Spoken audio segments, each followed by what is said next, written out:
Chapter 11, Part 2 of the Book of Camping and Woodcraft, a guidebook for those who travel in the wilderness. Recording by April Walters.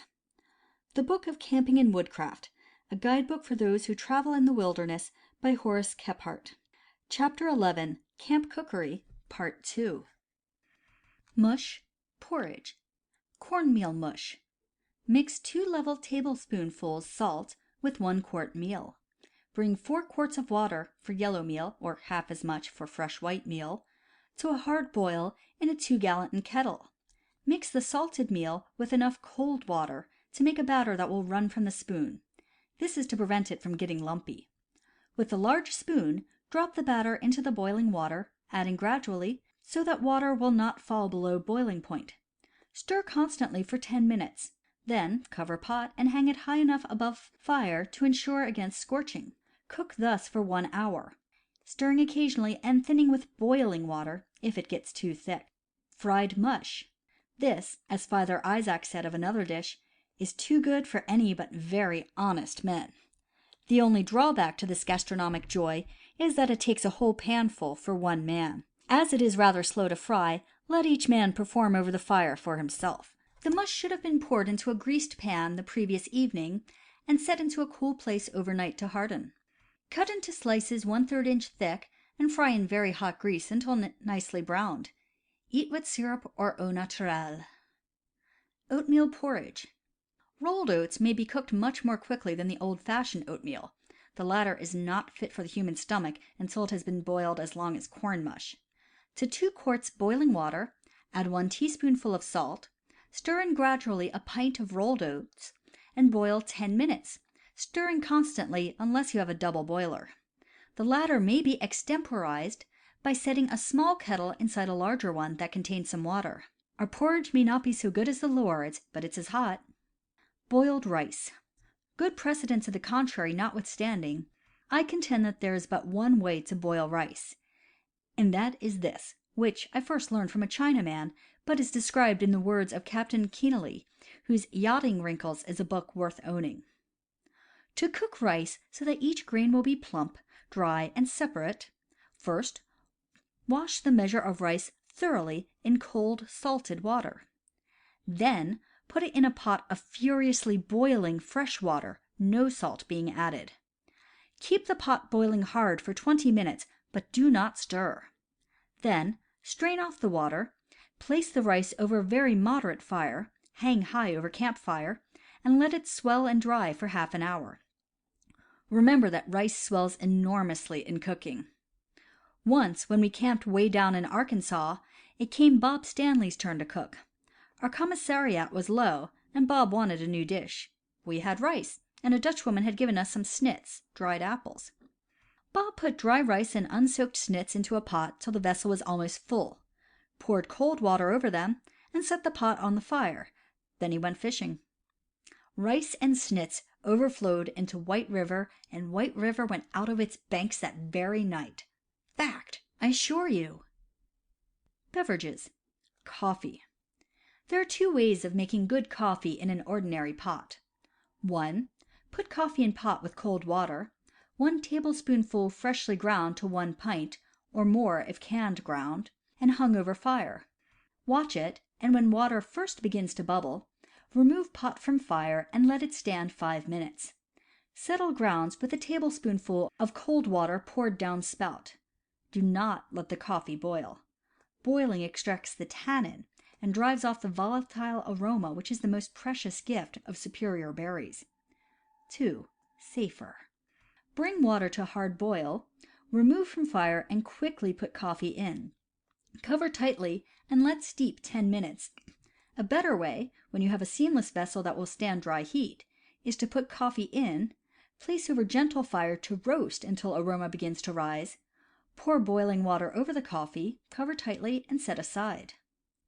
Tea. Pour boiling water over tea, 1 teaspoonful tea to the pint, cover tightly, and steep away from fire, 4 minutes by the watch. Then strain into separate vessel. If tea is left steeping more than 5 or 6 minutes, the result is a liquor that will tan skin into leather. Meat, game, and fish. The main secret of good meals in camp are to have a proper fire, good materials, and then to imprison in each dish at the outset its natural juice and characteristic flavor. To season camp dishes as a French chef would is a blunder of the first magnitude.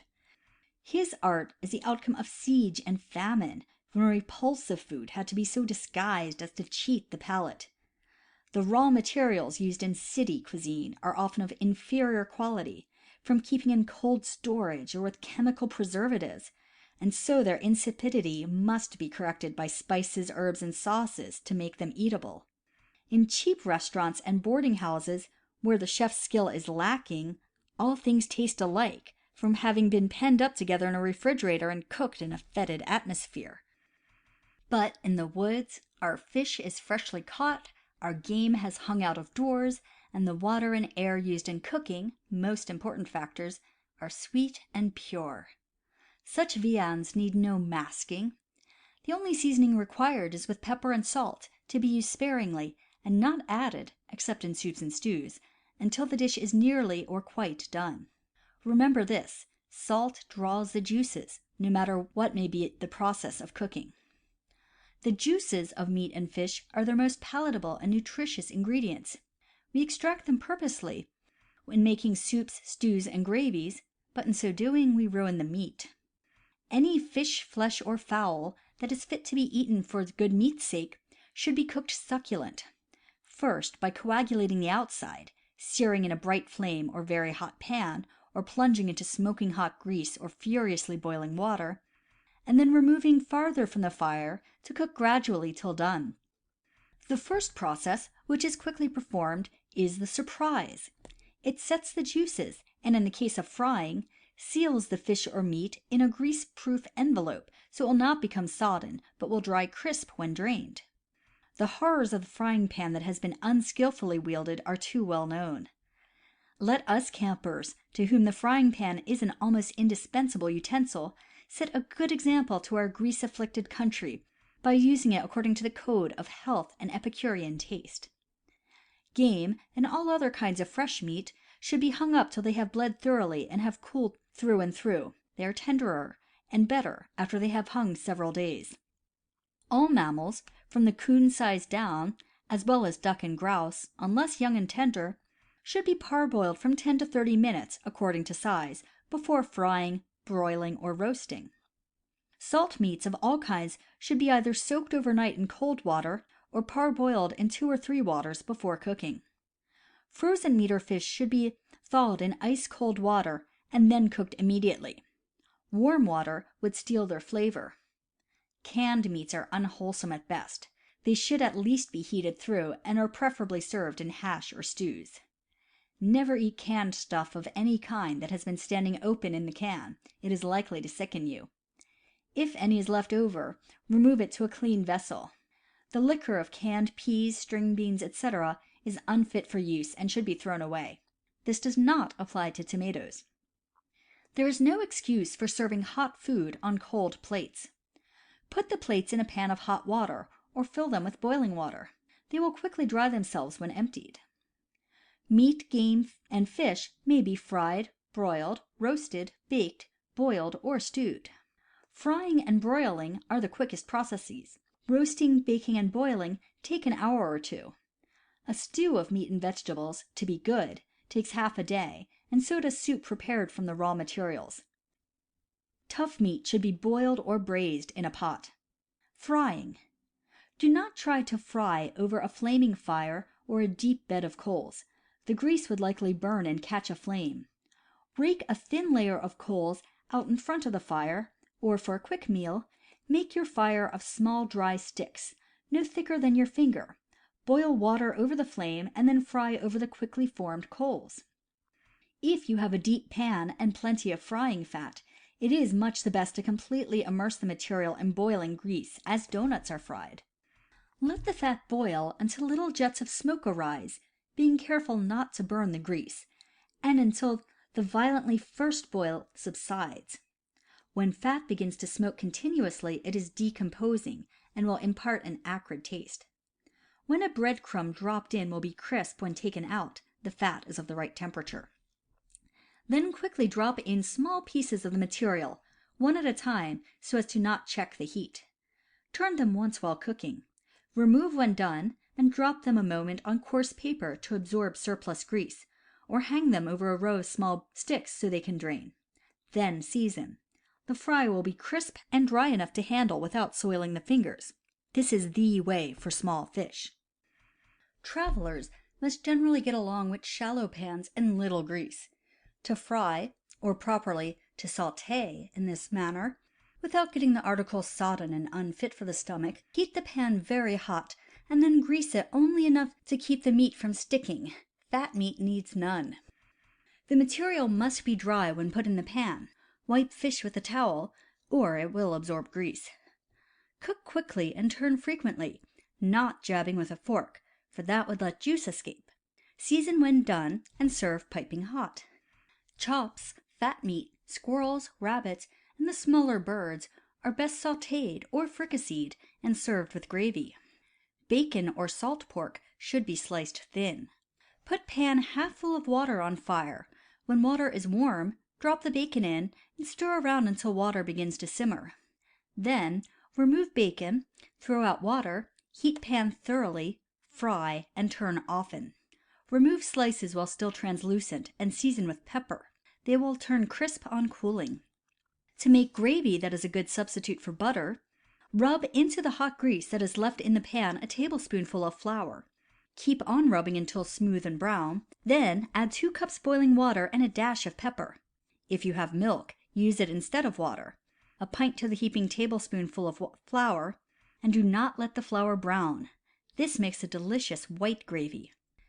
Birds or squirrels for frying should be cut in convenient pieces, parboiled until tender in a pot with enough water to cover, then removed, saving the liquor.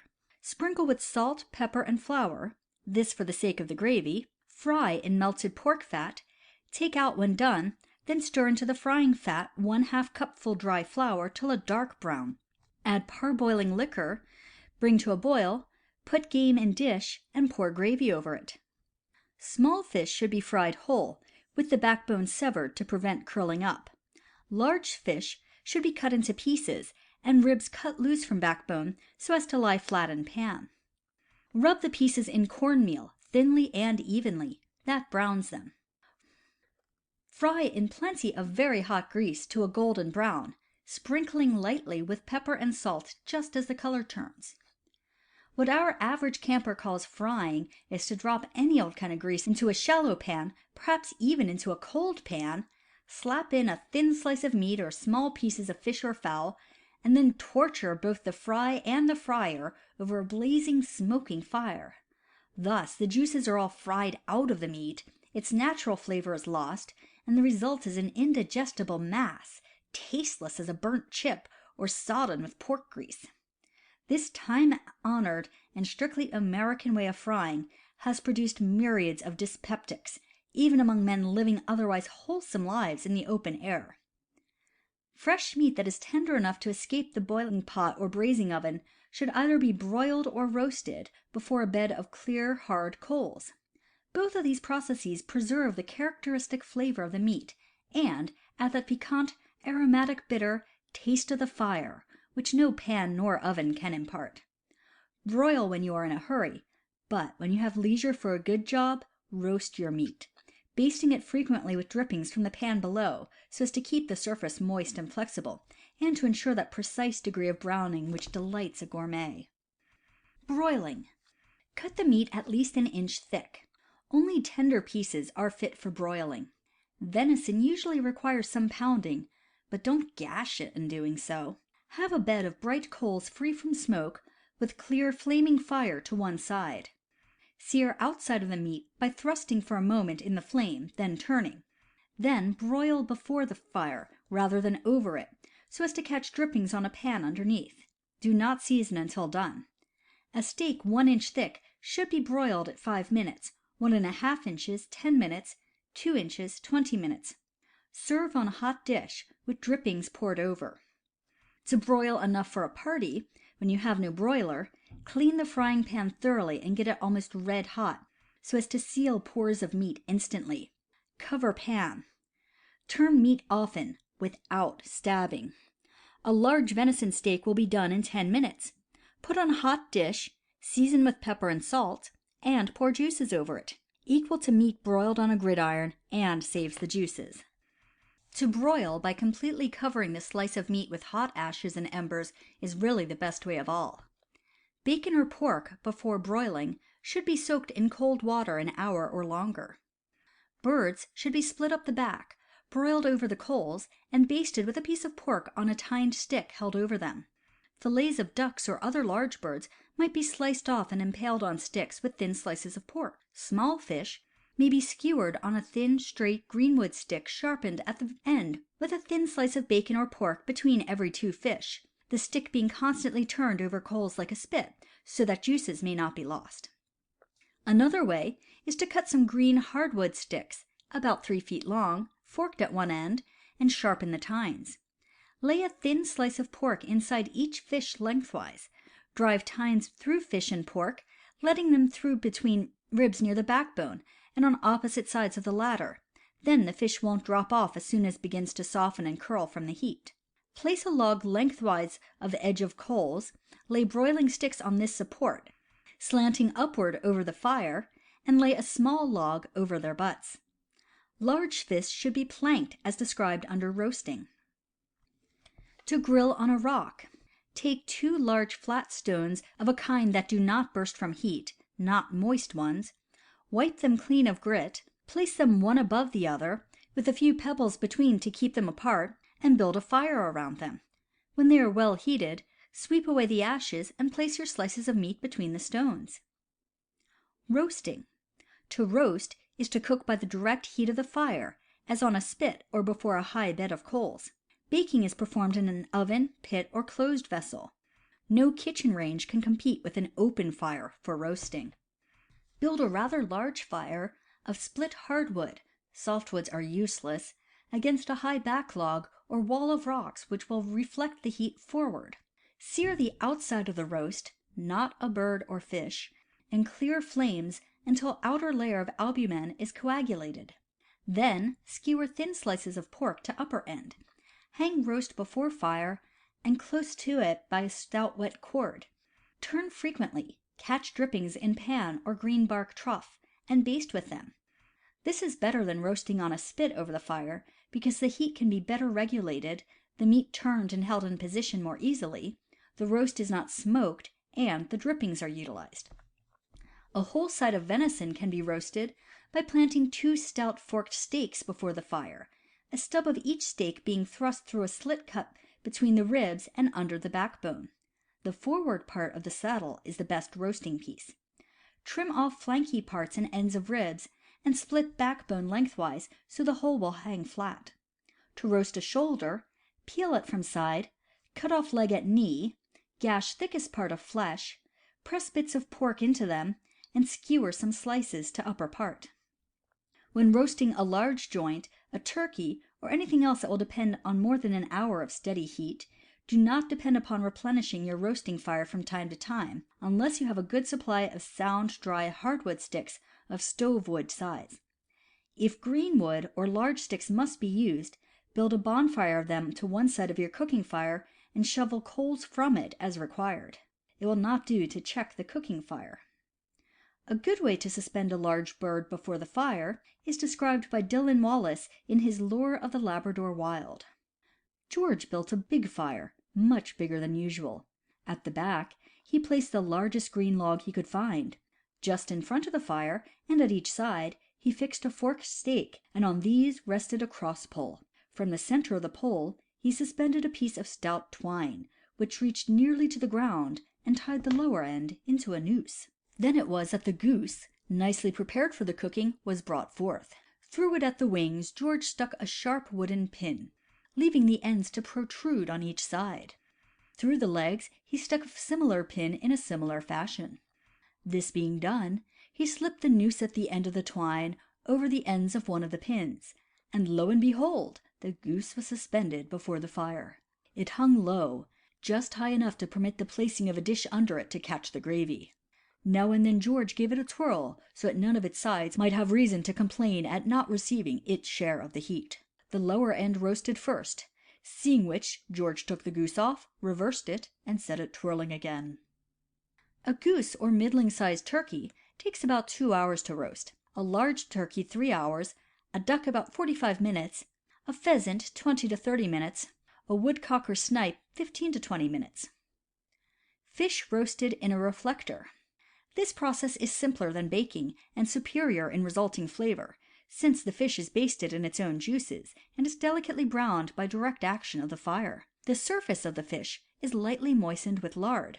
You would use butter or olive oil if you had them. Then place the fish in the pan and add 2 or 3 morsels of grease around it. Roast in front of a good fire, just as you would bake biscuit. Be careful not to over-roast and dry the fish by evaporating the gravy. There is no better way to cook a large fish unless it be planked. Planked fish, more expeditious than baking and better flavored. Split and smooth a slab of sweet hardwood 2 or 3 inches thick, 2 feet long, and somewhat wider than the opened fish. Prop it in front of a bed of coals till it is sizzling hot. Split the fish down the back of its entire length, but do not cut clear through the belly. Clean and wipe it quite dry. When the plank is hot, spread fish out like an opened book, tack it, skin side down, to the plank and prop before the fire. Baste continuously with a bit of pork on a switch held above it. Reverse ends of plank from time to time. If the fish is flaky when pierced with a fork, it is done. Sprinkle with salt and pepper over the fish, moisten with drippings, and serve on the hot plank. No better dish was ever set before an epicure. Braising meat. Neither fish, flesh, nor fowl should be baked in an oven. When baking is resorted to, let it be by one of the outdoor processes described below. Tough meat, however, is improved by braising in a Dutch oven or a covered pot or saucepan. This process lies between baking and frying. It is preeminently the way to cook bear meat, venison shoulders, and rounds. Put the meat in the oven or pot with about 2 inches of hot water in the bottom. Add some chopped onion if desired for seasoning. Cover and cook about 15 minutes to the pound. A half hour before the meat is done, season it with salt and pepper. The gravy is made by pouring the grease from the pot, adding a little water and salt, and rubbing flour into it with a spoon. Baking in a hole. This is a modification of braising. Dig a hole in the ground, say 18 inches square and deep.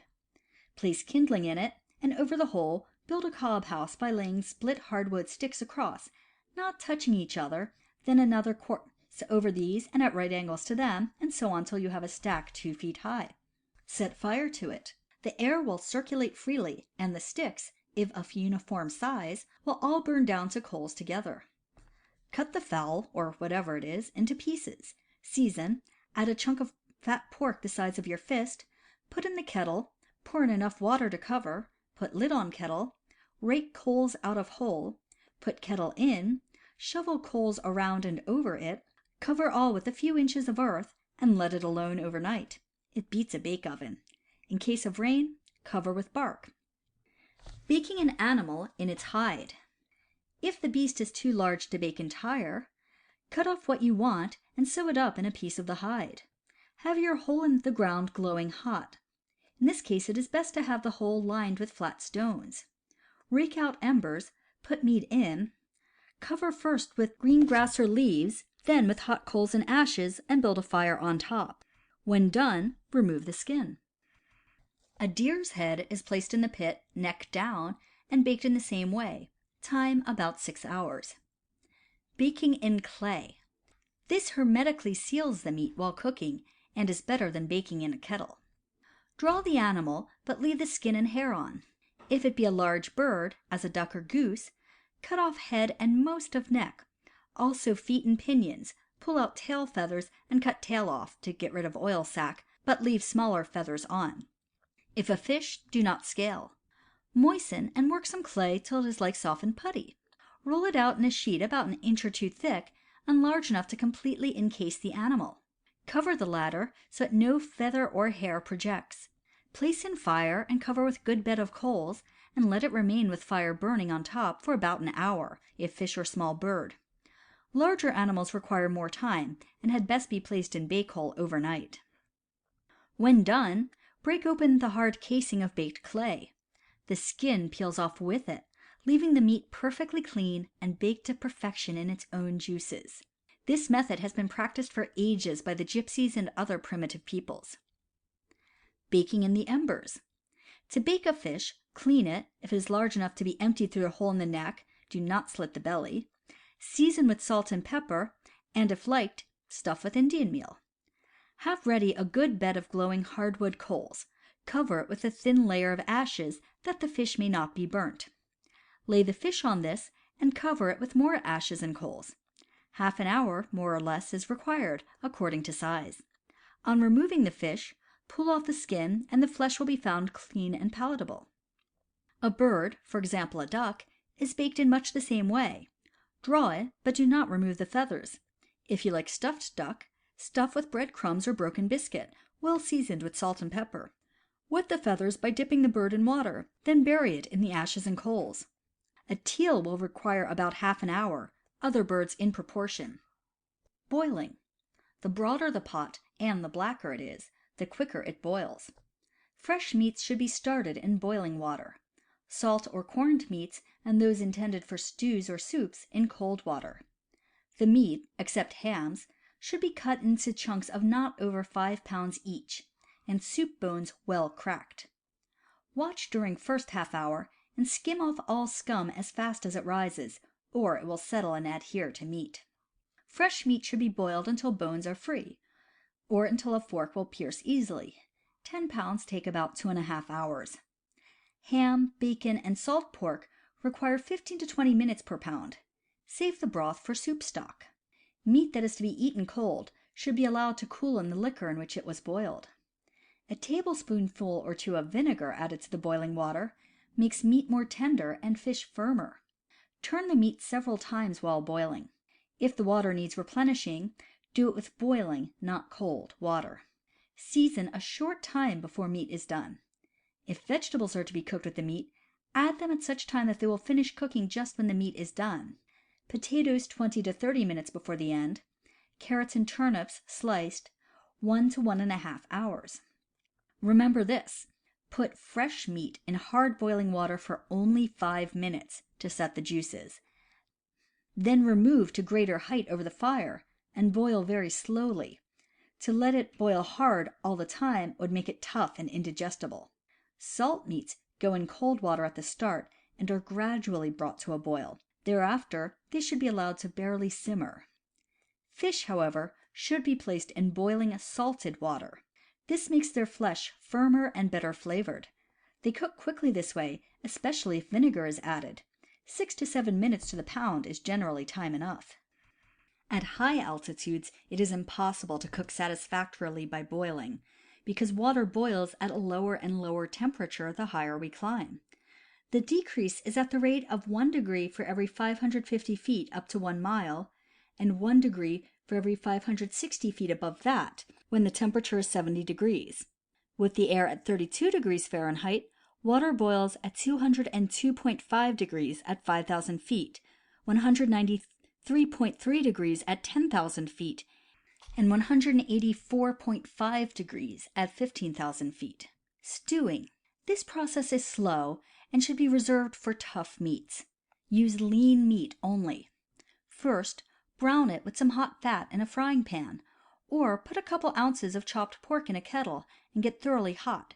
Cut your meat into small pieces, drop them in the fat, and jiggle the kettle until the surface of the meat is coagulated by the hot fat, being careful the while not to burn it.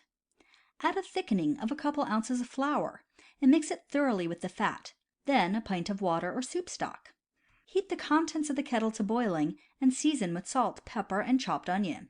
Now, cover the kettle closely and hang it where it will only simmer for 4 or 5 hours. Stews may be thickened with rice, potatoes, or oatmeal, as well as with flour. Add condiments to suit the taste. A ragout is nothing but a highly seasoned stew. The method above is one I have followed, but I take the liberty of adding another by Captain Keneally, which I believe may be superior. Stewing is an admirable way of making palatable coarse and tough pieces of meat, but it requires the knack, like all other culinary processes. Have a hot fry pan ready, cut the meat up into small squares, and put it, without any dripping or fat, into the pan. Let it brown well, adding a small quantity of granulated sugar and sliced onions to taste. Cook until the onions are tender and well colored. Then empty the fry pan into a stew pan and add boiling water to cover the meat, and let it simmer gently for 2 or 3 hours. Flavor with salt, pepper, sweet herbs, curry powder, or what you will. The result will be a savory dish of tender meat, called by the French a ragout. It is easy to prepare it this way. Do not boil it furiously, as is sometimes done, or it will become tough. This dish may be thickened with browned flour, and vegetables may be added: turnips, carrots, celery, etc., cut into small pieces and browned with the meat. The sugar improves the flavor vastly. The only condiments actually necessary are pepper and salt. Other flavorings are luxuries. End of Chapter 11, Part 2. Recording by April Walters.